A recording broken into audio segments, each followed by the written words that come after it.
Hello, everyone. Welcome to Online Seller UK podcast. My name is Prabhat, founder at Online Seller UK. And today we've got really interesting topic and very interesting host, Stephen Pop from Amazon. Guys, so welcome to our postcard, Stephen. Thanks for having me. Excellent. So, before we were started recording, we were talking about finding out, what's the best topic to talk about. And we changed a little bit. So let's talk about how you built your agency. And then I follow you on the YouTube and LinkedIn for a while. So yeah, let's start, how you started your agency journey and where you are now. You bet. So today we're a 20 million ARR agency, 6.5 years old. I'm the founder. We have over 550 employees, 400 clients.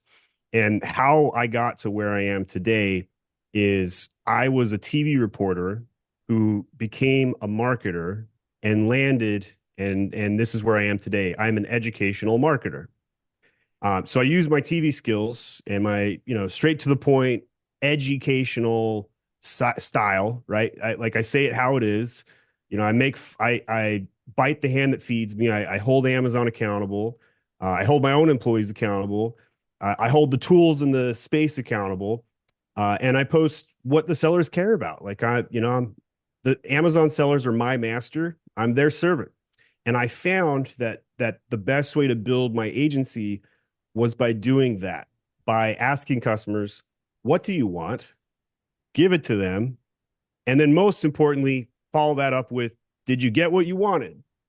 And by fine tuning that over and over again, we've built thousands of standard operating procedures. I can tell you confidently, I know what Amazon sellers want better than any other person in this entire world, because that is what I live. That's what I eat, sleep, and drink. And that makes me a good agency owner, I think. Okay, I completely agree. So if I have to ask you, so say for example, one of the main thing that people are asking or sellers are asking, in the last few months, what would that be? The fees, margins are going down. And, Mm, just to be fair, I think Amazon's still worth doing. I want to get that soundbite out of the way. But it's harder today in 2024 than it was in 23, harder in 23 mhm. than 22, and so forth. And if we break it down and ask ourselves, well, why is that?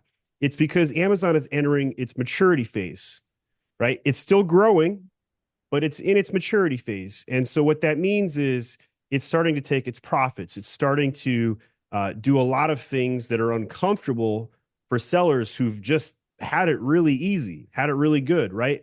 But if we list out how many new fees or updated fees or increased fees that Amazon has launched, we got low inventory fees, inbound placement, service fees. We got FBA fulfillment fee increases, inbound defect fees all of a sudden, ships and product packaging program, the prep service fees, the removal fees have gone up, the return processing fees, that if you have high returns, you're going to get hit with more fees, storage utilization, and your high return fees, and all the package tier adjustments and the new tiers that they came out with. Basically, Amazon is squeezing sellers, and they are producing record profits. Fun fact, Amazon charges sellers $140 billion annually in fees. So it's insane when you calculate, the fact that Amazon's half the economy in the United States, and the sellers are the reason Amazon is successful. And they have lost their way. They have lost their ability to help sellers. Seller support is a joke, right? When was the last time you filed a seller support ticket and got exactly what you needed or wanted in the first attempt? Like, that never happens. They just send you copy and paste garbage. And it's like the problem that Comcast had for a decade. And you go into these exec board meetings with companies like Comcast or Verizon or Amazon, and their execs tell consultants, please help our customers hate us less. That is an absurd position to hold as a big Fortune 500 company, but that is exactly what's happening right now. Amazon sellers hate seller support. They hate Jeff Bezos. They are tired of Jeff Bezos cackling on his yacht, Yeah, making yeah, money off their backs. yeah, yeah. But No, but just yeah, yeah. Sorry, go on. just to summarize that, though, margins are still possible. You can still get a 15% net margin on Amazon, but that's down from 20. That's down from 25 that a lot of people have been accustomed to. So they feel very squeezed out right now. Got China Mm. showing up with their knocked off goods and hijacking listings on top of that. So it's just a lot for sellers these days. Yeah, absolutely. I think it's a non-fact in some ways about the margins and things like that. So, how would well, you can't avoid fees. There's always going to be some sort of fees at sub. So, how do sellers, try and control to have some sort of control in that? Is there any way you think? The only control a seller has is to have a really great product. And that's not Mhm. a very fun position to defend, right? Yeah, But yeah, you Amazon is the 800-pound gorilla. You have to play ballet dance with that gorilla. There's no question. And chances are you're going to get hurt at some point. My Tumblr business, I lost $250,000 on Amazon because they just nuked it. They just took it all away, right? Just completely just yanked it on Black Friday last year. So I personally experienced the pain that Amazon sellers go through, and it's not fun. It really isn't because you don't have control. You are paying a master a la Amazon. Now, having said that, it's still worth doing. You have no better marketplace in the entire world to reach customers as fast and as it scaled as it is on Amazon. eBay is a joke, Walmart's a joke, Target's up and coming but still a joke. Timu and any other TikTok slash Chinese based company, I want to throw up in my mouth, but they might be our best bet. But they're still a decade away from coming close to giving Amazon a run for its money. yeah. Shopify gave its shot, and now it's bowed out. So there's just no alternative. It's a monopoly. It's the 800-pound gorilla that you have to dance with. Yeah, yeah, I would say, yeah. So I think everybody, it's one of those things everybody hates it, but they have to deal with that selling on Amazon itself. One thing I'd Yes. like to add in terms of customer support sort of things, what I've noticed recently with the account health specific, I want to be very specific to that. I had a problem with account health with one of the accounts, and I did phone them up. They did give the clue to do an appeal, not direct clue, but there's some sort of clue, and then we appealed it and it worked. So something is changing, maybe in the account health area. I don't know, but the support, rest of the support is as is, but the account health side seems to have improved. Have you felt that at all?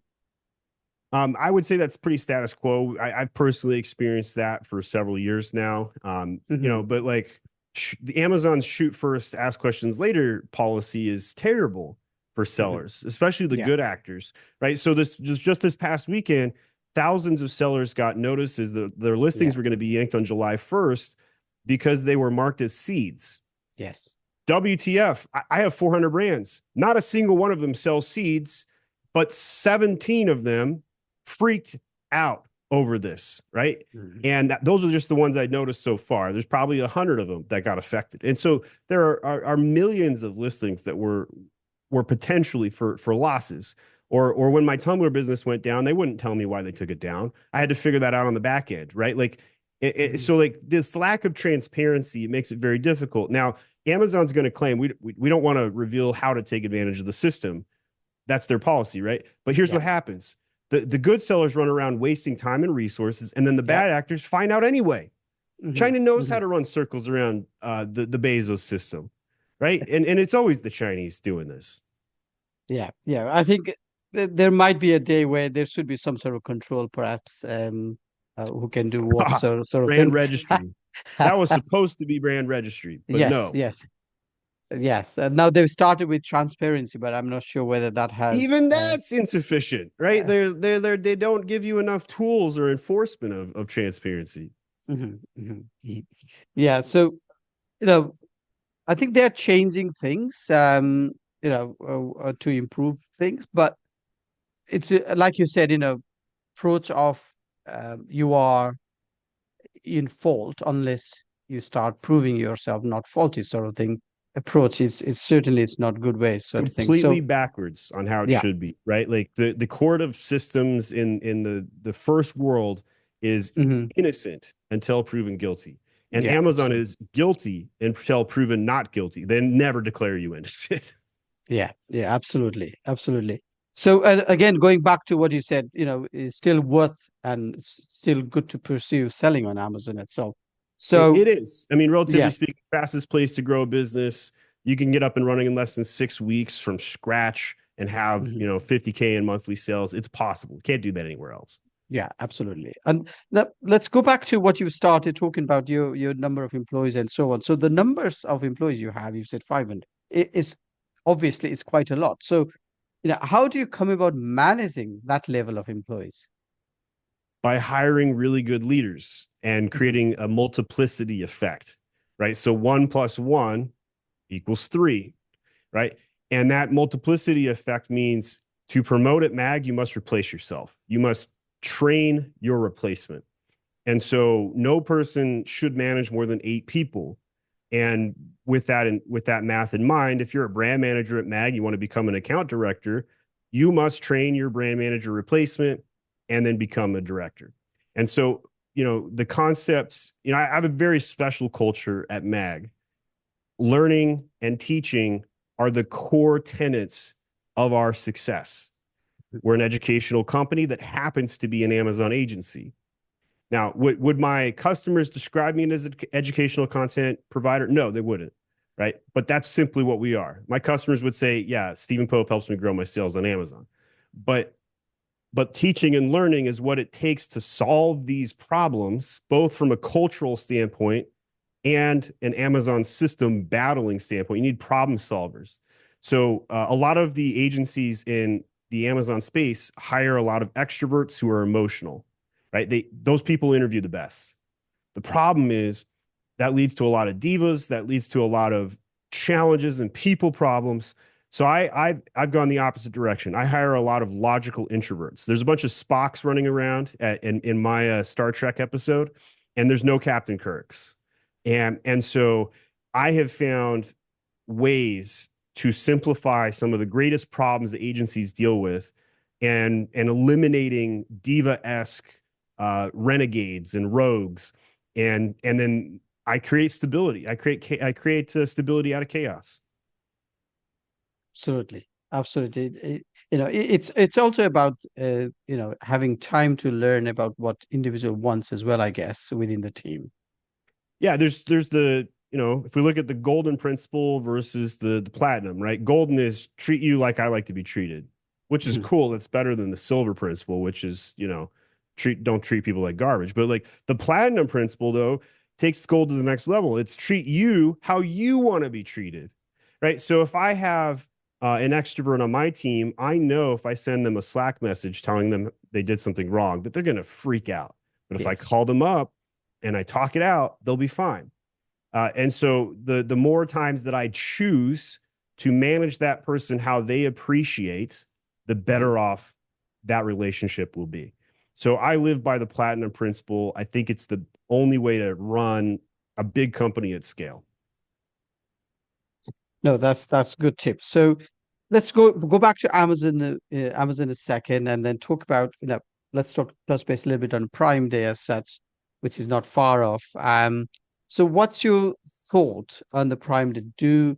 Some sellers, it's for some sellers, it's not for everyone. So what do you say for people who is going towards, selecting Prime deals and so on in a few months back? So what sort of success do you think there will be for them? I think most sellers are going to ignore Prime Day in 2024. The Mhm. fees are too much. They're like, I don't have margin to do this anymore.